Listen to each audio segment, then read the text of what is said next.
Shalom, que Dieu te bénisse. Donc le thème, nous allons essayer de conclure cette fois-ci. Un chrétien peut-il vivre sans péché? Ma position, vous la connaissez, si vous me suivez depuis. Elle est oui, parce qu'elle est biblique. Un chrétien qui est... La Bible dit que celui qui est né de Dieu ne pêche point. 1 Jean 5, 18, en fait. Il y en a, l'apôtre Jean en a parlé avec plusieurs versets. Et Paul qui s'est écrit en Romains 7, « Misérable que je suis, qui me délivrera de ce corps de mort ?» a trouvé la solution en Romains chapitre 8. Il n'y a point de condamnation pour tous ceux qui sont en Jésus-Christ, car la loi de l'esprit de vie m'a affranchi de la loi du péché et de la mort. Et justement, j'étais en train d'utiliser un exemple pratique de la vie par l'aviation. Un avion en l'air, comment ça se fait que l'avion aussi gros ne pique pas, ne crache pas, alors qu'il existe la loi de la gravité, la loi de la gravitation ou encore la loi de l'attraction qui dit que tout objet possédant un poids doit redescendre, c'est-à-dire doit tomber. Donc si je jette ma tablette, la tablette doit revenir en terre, ce qui est normal, parce que ce poids-là est tiré vers le bas. Mais les hommes, avant de créer l'avion, ont vu que l'oiseau est suspendu, l'oiseau ne tombe pas. Donc l'oiseau obéit à une loi qui est autre que la loi de la gravitation. La loi de l'attraction. Pourquoi l'oiseau ne tombe pas? Pourquoi l'oiseau qui est aussi gros, l'oiseau qui a un poids ne tombe pas? Donc les hommes ont découvert une autre loi qui s'appelle la loi de l'aérodynamique, qui permet à un avion d'être suspendu, c'est-à-dire dans l'espace sans tomber, avançant à sa vitesse et atteindre une destination. Donc toi tu te lèves, tu prends un billet d'avion, tu fais confiance à une compagnie, tu achètes un billet, tu montes dans un vol pour Dubaï, pour New York, pour Douala, pour Abidjan, pour Washington, je ne sais. Et tu fais confiance. Pourtant la loi de la gravité dit que tout ce qui est gros doit tomber, enfin tout ce qui a un poids doit tomber. Même une plume, si tu la jettes, à sa vitesse, elle finira par atteindre le sol. Vous voyez? Mais pourquoi je prends cet exemple-là? Je prends cet exemple parce que je compare la loi de la gravitation, la loi de l'attraction, qui est la loi du péché et de la mort. Parce que tout ce qui a un poids doit tomber. Or, le péché a pour objectif, la loi du péché, c'est de te faire pécher, que tu tombes et que tu meurs. La Bible dit, celui qui pêche, c'est celui qui mourra. Et l'autre loi, l'aérodynamique, est représentée pour moi par la loi de l'esprit de vie en Jésus-Christ. C'est ce que Paul a trouvé en Romains 8, la loi de l'esprit de vie.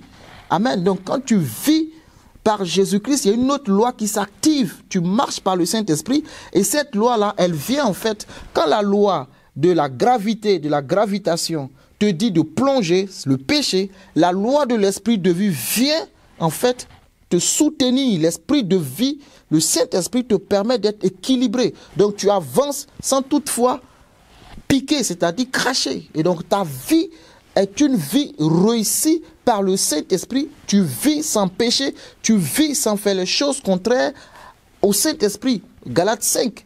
Le fruit du Saint-Esprit, c'est l'amour. Et de l'amour découlent les autres fruits. La patience, la bénignité, la bonté, la fidélité, la justice. Toutes ces choses-là découlent.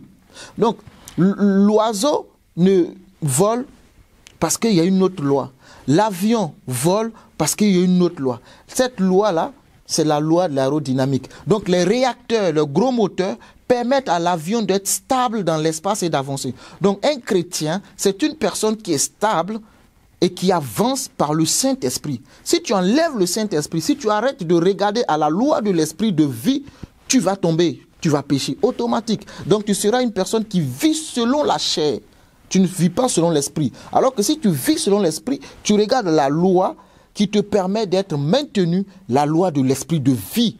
Et du coup, la jalousie, la haine, les médisances, ces choses-là n'habitent pas ton cœur.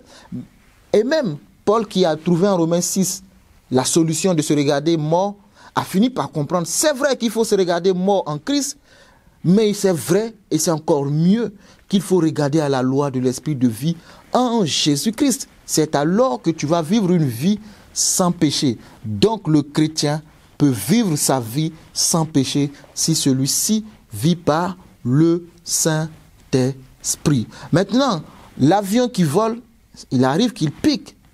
C'est rare, il y a des crashs. Et les hommes essaient d'étudier les boîtes noires pour savoir ce qui s'est passé, afin d'améliorer.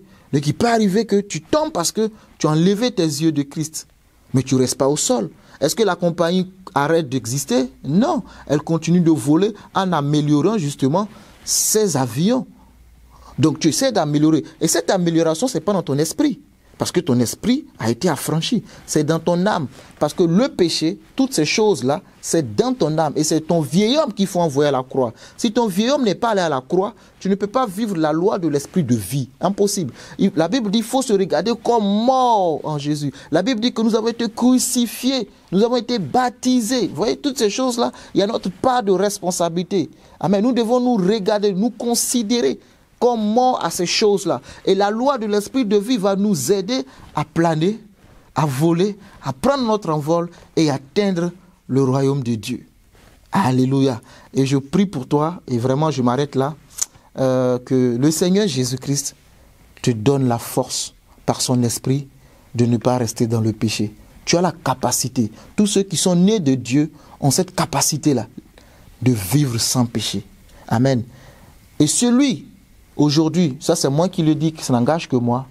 Le péché, ce n'est pas toutes les mauvaises choses seulement que tu fais, mais le péché, c'est manquer le but. Le péché, c'est de ne pas faire aussi les bonnes choses que Dieu te demande de faire. Et pour conclure, le péché, c'est celui qui n'accepte pas Christ.